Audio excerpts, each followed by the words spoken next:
ಶ್ರೀ ಗುರುಗಣಪತಿಭ್ಯಾಂ ನಮಃ. ಶ್ರೀ ಶಾರದಾಂಬಾಯೇ ನಮಃ. ಎಲ್ಲ ನನ್ನ ಆತ್ಮೀಯ ವೀಕ್ಷಕ ಬಂಧುಗಳಿಗೆ ನಮಸ್ಕಾರ. ವೀಕ್ಷಕರೇ, ಶ್ರೀ ವಿಶ್ವಾವಸು ನಾಮ ಸಂವತ್ಸರ ಉತ್ತರಾಯಣ ಗ್ರೀಷ್ಮ ಋತು ಜ್ಯೇಷ್ಠ ಮಾಸ ಜೂನ್ ತಿಂಗಳ ಮಾಸ ಭವಿಷ್ಯಗಳನ್ನು ತಿಳ್ಕೊಳ್ಳೋಣ. ಜೂನ್ 6ನೇ ತಾರೀಕು ಕುಜ ಸಿಂಹರಾಶಿಯನ್ನು ಪ್ರವೇಶ ಮಾಡ್ತಾನೆ. ಜೂನ್ 6ನೇ ತಾರೀಕು ಅಂದರೆ ಅದೇ ದಿವಸ ಬುಧ ವೃಷಭ ರಾಶಿಯಿಂದ ಮಿಥುನ ರಾಶಿಗೆ ಬರ್ತಾನೆ. ಜೂನ್ 15ನೇ ತಾರೀಕು ಸೂರ್ಯ ಮಿಥುನ ರಾಶಿಯನ್ನು ಪ್ರವೇಶ ಮಾಡಿದರೆ ಜೂನ್ 22ನೇ ತಾರೀಕು ಬುಧ ಮತ್ತೊಮ್ಮೆ ಮಿಥುನ ರಾಶಿಯಿಂದ ಕರ್ಕಾಟಕ ರಾಶಿಯನ್ನು ಪ್ರವೇಶ ಮಾಡ್ತಾನೆ. ಈ ಎಲ್ಲ ಬದಲಾಗುವಂತಹ ಗ್ರಹಗಳಿಂದ ಜೂನ್ ತಿಂಗಳಲ್ಲಿ ವೃಶ್ಚಿಕ ರಾಶಿಯವರ ಮಾಸ ಭವಿಷ್ಯ ಹೇಗಿರುತ್ತೆ ಅಂತ ನೋಡೋಣ. ವೃಶ್ಚಿಕ ರಾಶಿಯವರಿಗೆ ಒಂದು 2-3 ಪರಿಹಾರಗಳು ಅಂದರೆ ಸಣ್ಣ ಪ್ರಮಾಣದಲ್ಲಿ ಮಾಡಿಕೊಳ್ಳುವಂಥದ್ದು, ಸ್ವಲ್ಪ ನಿರಂತರವಾಗಿ ಒಂದು ವರ್ಷಗಳ ಕಾಲ ಅಥವಾ 1-2 ವರ್ಷಗಳ ಕಾಲ ಮಾಡ್ಕೊಂಡು ಬಂದರೆ ಖಂಡಿತ ಅನುಕೂಲಗಳನ್ನು ನೋಡ್ತೀರಾ. ಇಲ್ಲಾಂದರೆ ಅನವಶ್ಯಕವಾಗಿ ಬೇಡದೇ ಇರೋದ್ರ ಕಡೆ ಇನ್ವೆಸ್ಟ್ಮೆಂಟ್ಗಳಾಗೋಗುತ್ತೆ. ನೀವು ನಿರೀಕ್ಷೆ ಮಾಡಿ ನಡ್ಕೊಂಡು ಹೋಗುವ ಹಾದಿಗಳು ತುಂಬ ಗುರಿ ಮುಟ್ಟೋದರಲ್ಲಿ ಹಿನ್ನಡೆ, ಈ ಥರ ಒಂದು 2-3 ವಿಚಾರಗಳಲ್ಲಿ ಪರಿಹಾರಗಳನ್ನು ವೃಶ್ಚಿಕ ರಾಶಿಯವರು ಇನ್ನು 1-1.5 ಅಥವಾ 2 ವರ್ಷಗಳ ಕಾಲ ನಿರಂತರವಾಗಿ ಮಾಡ್ಕೊಂಡು ಬಂದರೆ ಖಂಡಿತ ಒಳಿತನ್ನು ಕಾಣ್ತೀರ. ಮೊದಲನೇದಾಗಿ ಪಂಚಮ ಶನಿಯ ಪ್ರಭಾವಗಳಿಗಾಗಿ ಆಂಜನೇಯನ ದರ್ಶನ ಮಾಡುವಂಥದ್ದು, ಹನುಮಾನ್ ಚಾಲೀಸ ಕೇಳುವಂಥದ್ದು, ತಿಂಗಳಿಗೊಮ್ಮೆ ಆಂಜನೇಯನಿಗೆ ಪಂಚಾಮೃತ ಅಭಿಷೇಕ ಅಥವಾ ತುಳಸಿಯನ್ನು ಸಮರ್ಪಣೆ ಮಾಡುವಂಥದ್ದು, ಅರ್ಚನೆ ಮಾಡಿಸುವಂಥದ್ದು, ಇವೆಲ್ಲದೂ ಕೂಡ ಅವಶ್ಯಕವಾಗುತ್ತೆ. ತಿಂಗಳಿಗೊಮ್ಮೆ ಮಾಡಿಕೊಳ್ತಾ ಬರಬೇಕು. ಹಾಗೆ ಗುರು ಅಷ್ಟಮದಲ್ಲಿರುವ ಕಾರಣ ಅಕ್ಟೋಬರ್, ನವಂಬರ್, ಡಿಸೆಂಬರಲ್ಲಿ ಮತ್ತೊಮ್ಮೆ ಗುರುಬಲ ಅನ್ನುವಂಥದ್ದು ವೃಶ್ಚಿಕ ರಾಶಿಗೆ ಬರುತ್ತೆ. ಸಂಪೂರ್ಣ 1 ವರ್ಷಗಳ ಕಾಲ ಗುರುಬಲ ಇರೋದೇ ಇಲ್ಲ ಅನ್ನುವಂತಹ ಸ್ಥಿತಿಗಳು ಬರೋದಿಲ್ಲ ವೃಶ್ಚಿಕ ರಾಶಿಯವರಿಗೆ. ಆ ಕಾರಣದಿಂದ ಸ್ವಲ್ಪ ಗುರುಸ್ತೋತ್ರಗಳನ್ನು ಪಠನೆ ಮಾಡಿದರೆ, ಅಶ್ವತ್ಥ ಪ್ರದಕ್ಷಿಣೆ ಮಾಡುವಂಥದ್ದು, ಇವೆಲ್ಲ ಖಂಡಿತ ಶುಭ ಆಗುತ್ತೆ. ಏಕೆಂದರೆ ಅರ್ಧಾಷ್ಟಮದಲ್ಲಿ ರಾಹು, ಪಂಚಮದಲ್ಲಿ ಶನಿ, ಅಷ್ಟಮದಲ್ಲಿ ಗುರು, ಈ 3 ಗ್ರಹಗಳ ಚಲನೆ ಒಂದು ರೀತಿಯಲ್ಲಿ ಹೋರಾಟದ ಸಮಯ ಅಂತ ಹೇಳುತ್ತೆ ವೃಶ್ಚಿಕ ರಾಶಿಯವರಿಗೆ. ಆರೋಗ್ಯ ಆಗಲಿ, ಕೌಟುಂಬಿಕ ಜೀವನ, ಧನಾಗಮನಗಳು ವಿಳಂಬ ಆಗುವಂಥದ್ದು, ಧನವ್ಯಯಗಳು ಜಾಸ್ತಿ ಆಗುವಂಥದ್ದು, ಅನವಶ್ಯಕ ಮಾತುಗಳಿಂದ ಕುಟುಂಬದಲ್ಲಿ ನಿಷ್ಠುರಗಳು, ವಾಗ್ವಾದಗಳು, ಕಲಹಗಳು ಉಂಟಾಗುವಂಥದ್ದು, ಉದ್ಯೋಗ ಕ್ಷೇತ್ರದಲ್ಲಿ ಪದೇ ಪದೇ ಕಿರಿಕಿರಿಗಳಾಗುವಂಥದ್ದು, ಸಂತಾನ ಅಂಚಿನಲ್ಲಿರುವಂಥವರಿಗೆ ವಿಳಂಬ ಆಗುವಂಥದ್ದು, ಅಥವಾ ಮಕ್ಕಳ ಆರೋಗ್ಯದಲ್ಲಿ ಸಮಸ್ಯೆಗಳು ಉಂಟಾಗುವಂಥದ್ದು, ವಿದ್ಯಾಭ್ಯಾಸಕ್ಕೆ ಸಮಸ್ಯೆಗಳು ಬರುವಂಥದ್ದು. ಸೊ ನಾನು ಪ್ರಾರಂಭದಿಂದ ಏನೆಲ್ಲ ಸಮಸ್ಯೆಗಳ ವಿಚಾರಗಳನ್ನು ಹೇಳಿದ್ದೇನೆ, ಇದಕ್ಕೆಲ್ಲ ಪರಿಹಾರಾರ್ಥವಾಗಿ ಆಂಜನೇಯನ ದರ್ಶನ ಮಾಡಿ, ತಿಂಗಳಿಗೊಮ್ಮೆ ಆಂಜನೇಯನ ದರ್ಶನ ಮಾಡಿ, ಅಭಿಷೇಕ, ಅರ್ಚನೆ, ತುಳಸಿ ಹಾರ, ಇಂಥ ವಿಚಾರಗಳಲ್ಲಿ ಯಾವುದಾದ್ರೂ ಒಂದು ಸೇವೆಯನ್ನು ಮಾಡಿ, ತಿಂಗಳಿಗೊಮ್ಮೆ ಮಾಡಿ.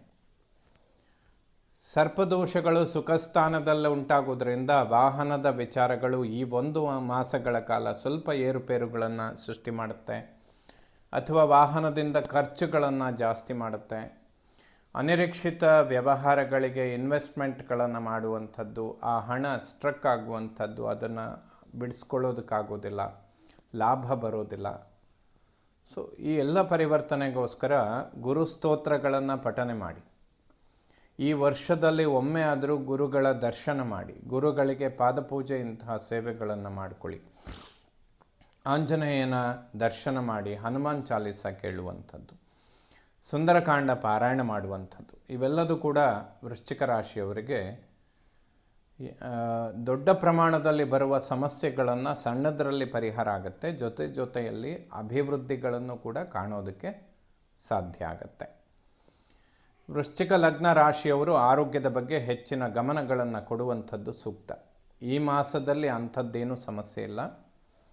ಇನ್ನೊಂದು 2-3 ತಿಂಗಳ ಕಾಲದಲ್ಲಿ ಆರೋಗ್ಯದ ಬಗ್ಗೆ ಹೆಚ್ಚಿನ ಗಮನಗಳನ್ನು ಕೊಡಬೇಕಾದಂಥದ್ದು ಅವಶ್ಯಕವಾಗುತ್ತೆ. ಕುಟುಂಬದಲ್ಲಿ ನಿಷ್ಠುರಗಳು, ವಾಗ್ವಾದಗಳು, ವೈಮನಸ್ಯಗಳಿಗೆ ಕಾರಣ ಆಗುತ್ತೆ. ಧನಾಗಮನ ವಿಳಂಬ, ಧನವ್ಯಯಗಳು ಜಾಸ್ತಿ ಆಗುತ್ತೆ. ಗುರು ಆರಾಧನೆ, ದತ್ತಾತ್ರೇಯರ ಸ್ತೋತ್ರಗಳನ್ನು ಪಠನೆ ಮಾಡುವಂಥದ್ದು ಖಂಡಿತ ಶುಭ. ಒಡಹುಟ್ಟು ಸೋದರ ಪರಾಕ್ರಮ ಸ್ಥಾನಾಧಿಪತಿ ಶನಿ ಪಂಚಮದಲ್ಲಿದ್ದಾನೆ. ಒಡಹುಟ್ಟುಗಳ ನಡುವೆ ಸಾಮರಸ್ಯಗಳಿಗೆ ಕೊರತೆ ಆಗುತ್ತೆ, ನಿಷ್ಠೂರಗಳಾಗತ್ತೆ, ಸುಮ್ಮನೆ ಟೆನ್ಷನ್ಗಳು ಕ್ರಿಯೇಟ್ ಆಗುತ್ತೆ ಅಂತ ಹೇಳ್ಬೋದು. ಅದಕ್ಕೆ ಹನುಮಾನ್ ಚಾಲಿಸ ಕೇಳಿ, ಆಂಜನೇಯನ ದರ್ಶನ ಮಾಡಿ. ಯಾವುದೇ ಬ್ಯಾಂಕ್ ಲೋನ್ಗಳನ್ನು ಎಕ್ಸ್ಪೆಕ್ಟ್ ಮಾಡ್ತಾ ಇದ್ದರೆ ಅಥವಾ ಯಾವುದಾದ್ರೂ ಧನಾಗಮನಗಳ ನಿರೀಕ್ಷೆ ಇದ್ದರೆ ಈ ಮಾಸದಲ್ಲಿ ಅದು ಅನುಕೂಲ ಆಗೋದಿಲ್ಲ. ಮುಂದಿನ ತಿಂಗಳಲ್ಲಿ ಅಂದರೆ ಜುಲೈ ಆಗಸ್ಟ್ ಒಳಗಡೆ ಅಭಿವೃದ್ಧಿಗಳನ್ನು ಕಾಣ್ತೀರಾ. ಯಾವುದಾದ್ರೂ ಒಂದು ಪ್ರಮಾಣದ ಹಣಕಾಸಿನ ಅನುಕೂಲಗಳಾಗೋದಕ್ಕೆ ಅವಕಾಶ ಮುಂದಿನ ಮಾಸಗಳಲ್ಲಿ ಹೆಚ್ಚಾಗಿರುತ್ತೆ. 4ನೇ ಮನೆ ವಿದ್ಯೆ, ಮಾತೃ, ವಾಹನ, ಸುಖ, ಪ್ರಾಪರ್ಟಿ. ಆ ಸ್ಥಾನದ ಮೇಲೆ ಗುರುದೃಷ್ಟಿ ಬೀಳ್ತಾ ಇರುತ್ತೆ. ವಿದ್ಯಾರ್ಜನೆ ಮಾಡುವಂತಹ ಮಕ್ಕಳಿಗೆ ಶುಭ ಆಗುತ್ತೆ, ಬಟ್ ಸ್ವಲ್ಪ ಆರೋಗ್ಯದ ಬಗ್ಗೆ ತೊಂದರೆಗಳು ಉಂಟಾಗುತ್ತೆ. ತುಂಬ ದೊಡ್ಡ ಪ್ರಮಾಣದ ನಿರೀಕ್ಷೆಗಳನ್ನು ಇಟ್ಕೊಂಡ್ರೆ ಸ್ವಲ್ಪ ಸಮಸ್ಯೆಗಳು ಕೂಡ ಸೃಷ್ಟಿಯಾಗತ್ತೆ. ಯಾಕೆಂದರೆ ರಾಹು ಅತಿಶಯವಾದ ಬಾಹುಬಲವನ್ನು ಕೊಡುವಂತಹ ಗ್ರಹ, ಚಾಂಡಾಲ ಅಂತ ಕೂಡ ಹೇಳ್ತೇವೆ. 10 ಜನ ಮಾಡುವಂತಹ ಕೆಲಸ ಒಬ್ಬ ಮಾಡ್ತಾನೆ ಅಂತ. ಸೊ ಅವನ ಮೇಲೆ ಗುರುದೃಷ್ಟಿ ಬಿದ್ದಾಗ ಚಾಂಡಾಲನಾದಂತಹ ರಾಹು ಕೋದಂಡನಾಗ್ತಾನೆ ಅಂತ. ಅಂದರೆ ಅವನ ಕೆಟ್ಟ ಬುದ್ಧಿಗಳನ್ನು ಬಿಟ್ಟು ಒಳ್ಳೆಯದನ್ನು ಯೋಚನೆ ಮಾಡ್ತಾನೆ. ಸೊ ಆವಾಗ ತುಂಬ ಎಕ್ಸ್ಪೆಕ್ಟೇಷನ್ ಅನ್ನೋದು ಮಕ್ಕಳಿಗೆ ತುಂಬ ಹೈ ಆಗುತ್ತೆ. ಅಂದರೆ ದೊಡ್ಡ ಪ್ರಮಾಣದ ಎಕ್ಸ್ಪೆಕ್ಟೇಷನ್ಗಳಿರುತ್ತೆ. ಸಣ್ಣ ಪುಟ್ಟ ನಿರೀಕ್ಷೆಗಳು ಅಥವಾ ಸ್ಟೆಪ್ ಬೈ ಸ್ಟೆಪ್ ಬರುವಂಥದ್ದು ಇದನ್ನು ಅಕ್ಸೆಪ್ಟ್ ಮಾಡ್ಕೊಳ್ಳೋದಿಲ್ಲ. ಒಮ್ಮೆಲೆ ಏನಾದರೂ ಸಕ್ಸಸ್ಸನ್ನು ಕಾಣಬೇಕು ಅನ್ನುವಂತಹ ನಿರೀಕ್ಷೆಗಳು ಸ್ವಲ್ಪ ಜಾಸ್ತಿ ಆಗುತ್ತೆ. ಭೂಮಿಗೆ ಸಂಬಂಧಪಡುವ ವ್ಯವಹಾರಗಳು, ಪ್ರಾಪರ್ಟಿ ಇದೆಲ್ಲ ತುಂಬ ವಿಳಂಬ ಆಗುತ್ತೆ. ಈ ವರ್ಷದ ಅಂತ್ಯ ಭಾಗದಲ್ಲಿ ಅಕ್ಟೋಬರ್, ನವಂಬರ್, ಡಿಸೆಂಬರಲ್ಲಿ ಖಂಡಿತ ಅವೆಲ್ಲ ಅನುಕೂಲಕ್ಕೆ ಬರುತ್ತೆ ಅಂತ ಹೇಳ್ಬೋದು. ಬಹಳಷ್ಟು ಪ್ರಾಪರ್ಟಿ ವಿಚಾರಗಳು ನಿಮ್ಮನ್ನು ಹುಡ್ಕೊಂಡು ಬರುತ್ತೆ, ಬಟ್ ಅದನ್ನ ಅವಾಯ್ಡ್ ಮಾಡ್ಕೊಳ್ಳೋದೇ ಉತ್ತಮ. ಇಲ್ಲಾಂದರೆ ಅದರ ಬಗ್ಗೆ ಸರಿಯಾದ ವಿಮರ್ಶೆಗಳನ್ನು ಕೇಳ್ಕೊಂಡು ಮಾಡುವಂಥದ್ದು ಸೂಕ್ತ. ಯಾವುದೇ ಪ್ರಾಪರ್ಟಿ ವ್ಯವಹಾರಗಳಿದ್ದರೆ ನಾರ್ತ್ ಫೇಸಿಂಗ್ ಇರುವಂಥದ್ದು ಅನುಕೂಲಕ್ಕೆ ಬರುತ್ತೆ. ಈಸ್ಟ್ ಅಥವಾ ನಾರ್ತ್ ಫೇಸಿಂಗ್ ಪ್ರಾಪರ್ಟಿಗಳು ವೃಶ್ಚಿಕ ರಾಶಿಯವರಿಗೆ ಶುಭ ಆಗುತ್ತೆ. ಯಾಕೆ ದಿಕ್ಕುಗಳನ್ನು ಸೂಚಿಸ್ತಾ ಇದ್ದೀನಿ ಅಂದರೆ, ಕೋದಂಡ ರಾಹು ಯೋಗ ಪ್ರಾಪರ್ಟಿ ಸ್ಥಾನದಲ್ಲೇ ಆಗೋದ್ರಿಂದ ಅನಿರೀಕ್ಷಿತ ಯಾವುದಾದ್ರೂ ಪ್ರಾಪರ್ಟಿಗಳು ನಿಮ್ಮನ್ನು ಹುಡ್ಕೊಂಡು ಬಂದರೆ ನಾರ್ತ್ ಫೇಸಿಂಗ್ ಅಥವಾ ಈಸ್ಟ್ ಫೇಸಿಂಗ್ ವೃಶ್ಚಿಕ ರಾಶಿಯವರಿಗೆ ಅಧಿಕ ಲಾಭಗಳನ್ನು ತಂದುಕೊಡುತ್ತೆ. ಈ ಸಮಯದಲ್ಲಿ ಗುರುಬಲ ಇಲ್ಲದೇ ಇದ್ದಾಗ ಅಂತಹ ವಿಚಾರಗಳಿಗೆ ಕೈ ಹಾಕಿದರೂ ಕೂಡ ಯಾವುದೇ ಸಮಸ್ಯೆಗಳಾಗೋದಿಲ್ಲ. ಸೊ ವಾಹನದ ವಿಚಾರಗಳಲ್ಲಿ 1.5 ತಿಂಗಳ ಕಾಲ ವೃಶ್ಚಿಕ ರಾಶಿಯವರು ತುಂಬ ಮುನ್ನೆಚ್ಚರಿಕೆಗಳನ್ನು ತೆಗೆದುಕೊಳ್ಬೇಕು. ಅಮಾವಾಸ್ಯೆ, ಹುಣ್ಣಿಮೆ ಸಮಯದಲ್ಲಿ ಪ್ರಯಾಣಗಳನ್ನು ಮಾಡದೇ ಇರೋದು ಉತ್ತಮ. ರಾತ್ರಿ ವಾಹನ ಚಾಲನೆ ಮಾಡುವಂಥದ್ದು ಇದೆಲ್ಲ ಅವಾಯ್ಡ್ ಮಾಡಿಕೊಳ್ಳೋದು ತುಂಬ ಉತ್ತಮ. ಅಂದರೆ ಲಾಂಗ್ ಜರ್ನಿಗಳಿದ್ದರೆ ನೈಟ್ ಪ್ರಯಾಣಗಳನ್ನು ಮಾಡದೇ ಇರೋದು ವೃಶ್ಚಿಕ ರಾಶಿಯವರಿಗೆ ಉತ್ತಮ. ಏಕೆಂದರೆ ಕಾಳಸರ್ಪ ಯೋಗ, ಸರ್ಪದೋಷಗಳು ಪ್ರಕೃತಿಯ ಮೇಲೆ ವಿಪರೀತವಾದ ಪರಿಣಾಮಗಳನ್ನು ಬೀರುವಂತಹ ಸಮಯ ಇದಾಗಿರುತ್ತೆ. ಸೊ ಈ ಸಮಯದಲ್ಲಿ ವಾಹನ ಸ್ಥಾನದಲ್ಲೇ ಸರ್ಪದೋಷಗಳು ಉಂಟಾಗಿರೋದ್ರಿಂದ ವೃಶ್ಚಿಕ ರಾಶಿಯವರಿಗೆ ಏನಾದರೂ ವೆಹಿಕಲ್ ಡ್ಯಾಮೇಜ್ ಆಗುವಂಥದ್ದು, ಅದರಿಂದ ಖರ್ಚು ವೆಚ್ಚಗಳು ಜಾಸ್ತಿ ಆಗುವಂತಹ ಸಂದರ್ಭಗಳಿರುತ್ತೆ. ಸೊ ವಾಹನ ಚಾಲನೆ ಮಾಡುವಂತಹ ವಿಚಾರಗಳಲ್ಲಿ ತುಂಬ ಮುನ್ನೆಚ್ಚರಿಕೆಗಳನ್ನು ತೆಗೆದುಕೊಳ್ಳುವಂಥದ್ದು ಸೂಕ್ತ. ಹೊಸ ವಾಹನ ಅಥವಾ ಪ್ರಾಪರ್ಟಿ ಖರೀದಿ ಮಾಡಬೇಕಂದ್ರೆ ಆಲ್ಮೋಸ್ಟ್ ಈ ವರ್ಷದ ಅಂತ್ಯ ಭಾಗ ಅಕ್ಟೋಬರ್, ನವಂಬರ್, ಡಿಸೆಂಬರ್ ತುಂಬ ಉತ್ತಮ ಸಮಯ ಅಂತ ಹೇಳ್ತಾನೆ ವೃಶ್ಚಿಕ ರಾಶಿಯವರಿಗೆ.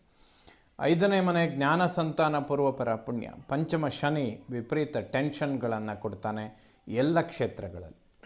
ಅಂದರೆ ಕೌಟುಂಬಿಕ ಕ್ಷೇತ್ರ, ಹಣಕಾಸಿನ ಕ್ಷೇತ್ರ, ಉದ್ಯೋಗ ಕ್ಷೇತ್ರ, ವೈವಾಹಿಕ ಜೀವನ, ಇದೆಲ್ಲ ವಿಚಾರಗಳಿಗೆ ಪಂಚಮ ಶನಿಯ ಪ್ರಭಾವಗಳು ಹೆಚ್ಚಾಗಿರುತ್ತೆ. ಅಂದರೆ 5th ಹೌಸ್ ಪೂರ್ವಪರ ಪುಣ್ಯ ಸ್ಥಾನದಲ್ಲಿ ಶನಿ ಇದ್ದಾನೆ ಅಂದರೆ ಅದನ್ನು ಪಂಚಮಾರಿಷ್ಟ ಅಂತ ಹೇಳ್ತಾರೆ. ಪಂಚಮದಲ್ಲಿ ಪಾಪಗ್ರಹಗಳಿದ್ದರೆ ಅರಿಷ್ಟ ಅಂತ ಹೇಳಿದ್ದಾರೆ. ಅವನಿದ್ದರೆ ಏನಾಗ್ಬಿಡುತ್ತೆ ಅಂತ ಕೇಳಿದರೆ, ಪ್ರಪ್ರಥಮವಾಗಿ ಮಕ್ಕಳ ಆರೋಗ್ಯದ ಮೇಲೆ ಅದು ಹೆಚ್ಚಿನ ಪ್ರಭಾವಗಳನ್ನು ಬೀರುತ್ತೆ. ಸಂತಾನದ ಅಂಚಿನಲ್ಲಿರುವಂಥವರಿಗೆ ಅನವಶ್ಯಕ ಆರೋಗ್ಯದ ಅಥವಾ ಏನಾದರೂ ಸಣ್ಣ ಪುಟ್ಟ ಟೆನ್ಷನ್ಗಳನ್ನು ಕ್ರಿಯೇಟ್ ಮಾಡುತ್ತೆ. ವೈವಾಹಿಕ ಜೀವನ ವಿಳಂಬ ಆಗುವಂಥದ್ದು ಪದೇ ಪದೇ. ಏಕೆಂದರೆ ಪಂಚಮದಲ್ಲಿರುವ ಶನಿ ದೃಷ್ಟಿ ಸಪ್ತಮದ ಮೇಲೆ ಅಂದರೆ ಮಾಂಗಲ್ಯ ಸ್ಥಾನದ ಮೇಲೆ ಬೀಳ್ತಾ ಇರುತ್ತೆ. ವಿವಾಹ ವಿಳಂಬ ಆಗುವಂಥದ್ದು, ಶನಿ ದೃಷ್ಟಿ ಕುಟುಂಬ ಮತ್ತು ಧನಸ್ಥಾನದ ಮೇಲೆ ಬೀಳೋದ್ರಿಂದ ವಾಗ್ವಾದಗಳಿಂದ ಕುಟುಂಬದಲ್ಲಿ ಕಲಹ, ಕೌಟುಂಬಿಕ ಜೀವನದಲ್ಲಿ ಸಾಮರಸ್ಯಗಳ ಕೊರತೆ, ಹಣಕಾಸಿನ ವಿಚಾರಗಳಲ್ಲಿ ಟೆನ್ಷನ್ಗಳ ಕ್ರಿಯೇಟ್ ಆಗುವಂಥದ್ದು, ಇದೆಲ್ಲ 5th ಹೌಸಲ್ಲಿ ಶನಿ ಇದ್ದಾಗ ಆಗುವಂಥದ್ದು. ಇವೆಲ್ಲದಕ್ಕೂ ಕೂಡ ಒಮ್ಮೆಲೆ ಪರಿಹಾರ ಬೇಕು ಅಂದರೆ ಆಂಜನೇಯನ ಆರಾಧನೆ ಮಾಡಿ, ಅಂದರೆ ಆಂಜನೇಯನ ದರ್ಶನ ಮಾಡಿ. ತಿಂಗಳಿಗೊಮ್ಮೆ ಪಂಚಾಮೃತ ಅಭಿಷೇಕ, ತುಳಸಿಯಿಂದ ಹಾರ ಅಥವಾ ಅರ್ಚನೆ ಇಂತಹ ಸೇವೆಗಳನ್ನು ತಿಂಗಳಿಗೊಮ್ಮೆ ಮಾಡಿ. ವರ್ಷಕ್ಕೊಮ್ಮೆ ಯಾವುದಾದ್ರೂ ಈಶ್ವರನ ಪುಣ್ಯಕ್ಷೇತ್ರಗಳ ದರ್ಶನ ಮಾಡಿ. ಇವೆಲ್ಲದೂ ಕೂಡ ಇಷ್ಟೆಲ್ಲ ಸಮಸ್ಯೆಗಳಿಗೆ ಒಂದು ಸಣ್ಣ ಪರಿಹಾರ. ಖಂಡಿತ ಇದರಿಂದ ಅನುಕೂಲಗಳನ್ನು ಕಾಣ್ತೀರ. 6ನೇ ಮನೆಯನ್ನು ಶತ್ರು, ಋಣ, ರೋಗಸ್ಥಾನ, ಷಷ್ಠದಲ್ಲಿ ವ್ಯಯಾಧಿಪತಿ ಶುಕ್ರ 6ನೇ ಮನೆಯಲ್ಲಿದ್ದಾನೆ. ಸ್ನೇಹಿತರು ಒಬ್ಬರಿಂದ ಒಬ್ಬರಿಗೆ ತುಂಬ ಅನುಕೂಲ ಆಗುವಂತಹ ಮಾಸ ಇದಾಗಿರುತ್ತೆ. ಹಣಕಾಸಿನಲ್ಲೂ ಕೂಡ ಒಬ್ಬರಿಂದ ಒಬ್ಬರಿಗೆ ಅನುಕೂಲಗಳು ಉಂಟಾಗುತ್ತೆ. 7ನೇ ಮನೆಯನ್ನು ಮಾಂಗಲ್ಯ, ವಿವಾಹ, ದಾಂಪತ್ಯ. ವೃಶ್ಚಿಕ ರಾಶಿಯವರಿಗೆ ವೈವಾಹಿಕ ಜೀವನ ವಿಳಂಬ ಆಗುತ್ತೆ. ಈ ಸಮಯದಲ್ಲಿ ವಿವಾಹ ಅಥವಾ ಮಂಗಳ ಕಾರ್ಯವನ್ನು ಮಾಡುವಂಥದ್ದು ಖಂಡಿತ ಶುಭ ಅಲ್ಲ.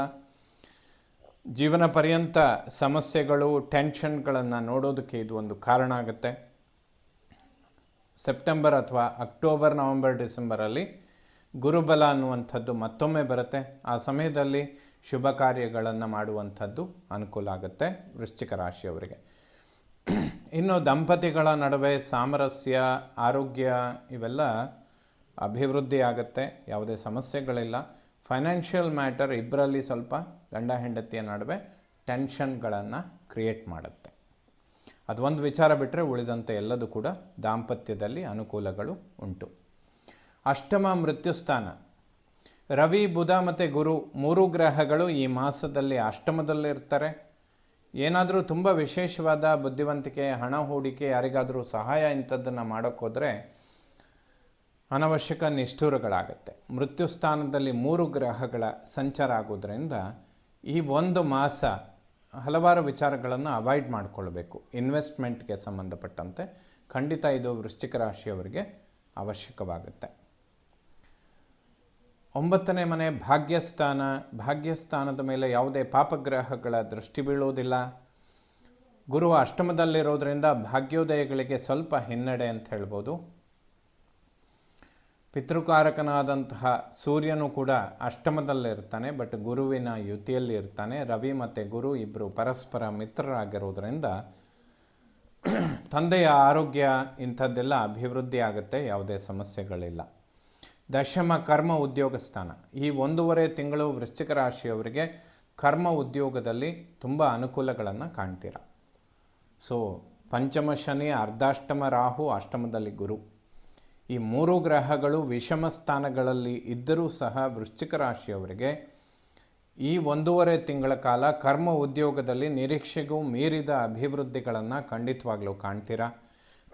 ಯಾವುದೇ ಬಡ್ತಿ, ಪ್ರಮೋಷನ್ ಅಥವಾ ಗೌರ್ಮೆಂಟ್ ರಿಲೇಟೆಡ್ ಸರ್ಕಾರಕ್ಕೆ ಸಂಬಂಧಪಟ್ಟಂತಹ ವ್ಯವಹಾರಗಳಿದ್ದರೆ ಜೂನ್ 15ರ ನಂತರ ಖಂಡಿತ ಅನುಕೂಲ ಆಗುತ್ತೆ ವೃಶ್ಚಿಕ ರಾಶಿಯವರಿಗೆ 1 ಮಾಸಗಳ ಕಾಲ.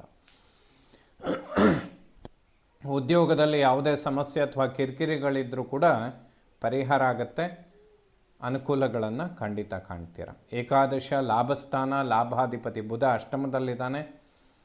ಸೊ ಈ 1 ಮಾಸದಲ್ಲಿ ಅಂದರೆ ಜೂನ್ ತಿಂಗಳಲ್ಲಿ ಲಾಭ ಅನ್ನುವಂಥದ್ದು ವಿಳಂಬ ಆದರೂ ಕೂಡ ಮುಂದೆ ಅದು ಅನುಕೂಲ ಆಗುತ್ತೆ. ಯಾಕೆಂದರೆ ಮುಂದಿನ ದಿನಗಳಲ್ಲಿ, ಮುಂದಿನ ಮಾಸಗಳಲ್ಲಿ ಶುಕ್ರ ಸ್ವಕ್ಷೇತ್ರಕ್ಕೆ ಬರ್ತಾನೆ. ಇದು ವೃಶ್ಚಿಕ ರಾಶಿಗೆ ಖಂಡಿತ ಅನುಕೂಲಗಳನ್ನು ಮಾಡಿಕೊಡುತ್ತೆ. ವ್ಯಯಭಾವವನ್ನು ಮೋಕ್ಷ ಸ್ಥಾನ ಅಂತ ಹೇಳ್ತೇವೆ. ವ್ಯಯಾಧಿಪತಿ ಶುಕ್ರ 6ನೇ ಮನೆಯಲ್ಲಿದ್ದಾನೆ. 12ರ ಅಧಿಪತಿ 6ಕ್ಕೆ ಬರ್ತಾನೆ. ವ್ಯಯಭಾವದ ಮೇಲೆ ಗುರುದೃಷ್ಟಿ ಅನ್ನುವಂಥದ್ದು ಬೀಳುತ್ತೆ. ಗುರುಗಳ ಸ್ತೋತ್ರಗಳನ್ನು ಪಠನೆ ಮಾಡಿ ಗುರು ಆರಾಧನೆ ಮಾಡುವಂಥದ್ದು ವೃಶ್ಚಿಕ ರಾಶಿಯವರಿಗೆ ಖಂಡಿತ ಅನುಕೂಲಗಳನ್ನು ಕೊಡುತ್ತೆ. ಅತ್ಯಂತ ಅವಶ್ಯಕ ಕೂಡ. ಏಕೆಂದರೆ 3 ಗ್ರಹಗಳು ನೆಗೆಟಿವಲ್ಲಿರುವಾಗ ಶನಿ, ಗುರು ಇಬ್ಬರೂ ನೆಗೆಟಿವಲ್ಲಿದ್ದಾರೆ. ರಾಹು ಕೂಡ ಅರ್ಧಾಷ್ಟಮದಲ್ಲಿದ್ದಾನೆ. ಸೊ ಇವೆಲ್ಲ ಪರಿಸ್ಥಿತಿಗಳಿದ್ದರೂ ಕೂಡ ಗುರುದೃಷ್ಟಿ ಅನ್ನುವಂಥದ್ದು ಉತ್ತಮ ಸ್ಥಾನಗಳ ಮೇಲೆ ಬೀಳುತ್ತೆ. ಅಂದರೆ ಮೋಕ್ಷ ಸ್ಥಾನವನ್ನು ಗುರು ನೋಡ್ತಾನೆ, ಕುಟುಂಬ ಧನಸ್ಥಾನವನ್ನು ಗುರು ನೋಡ್ತಾನೆ. ಅದೇ ರೀತಿ ಸುಖ ಸ್ಥಾನದ ಮೇಲೂ ಕೂಡ ಗುರುದೃಷ್ಟಿ ಇದೆ. ಕೋದಂಡ ರಾಹು ಯೋಗ ಅನ್ನುವಂಥದ್ದು, ರಾಹುವಿನ ಮೇಲೆ ಗುರುದೃಷ್ಟಿ ಬೀಳುವಂಥದ್ದು, ಇವೆಲ್ಲ ಶುಭ. ಹಾಗಾಗಿ ಗುರು ಒಬ್ಬ ಅನುಕೂಲದ ಸ್ಥಿತಿಗೆ ಬಂದರೆ ಈ 4-5 ಭಾವಗಳಲ್ಲಿ ಅನುಕೂಲಗಳನ್ನು ಕಾಣೋದಕ್ಕೆ ಸಾಧ್ಯ ಆಗುತ್ತೆ. ಸೊ ಈ ಜೂನ್ ತಿಂಗಳಲ್ಲಿ ಎಲ್ಲ ನವಗ್ರಹಗಳು ಕೂಡ ವೃಶ್ಚಿಕ ರಾಶಿಯವರಿಗೆ ಶುಭ ಫಲಗಳನ್ನೇ ಕೊಡುವಂಥವರಾಗಲಿ. ಶ್ರೀ ಶಾರದಾ ಪರಮೇಶ್ವರಿಯ ಸಂಪೂರ್ಣ ಅನುಗ್ರಹ ಎಲ್ಲ ನನ್ನ ವೀಕ್ಷಕ ಬಂಧುಗಳ ಮೇಲಿರಲಿ. ಶುಭವಾಗಲಿ ವೀಕ್ಷಕರೇ.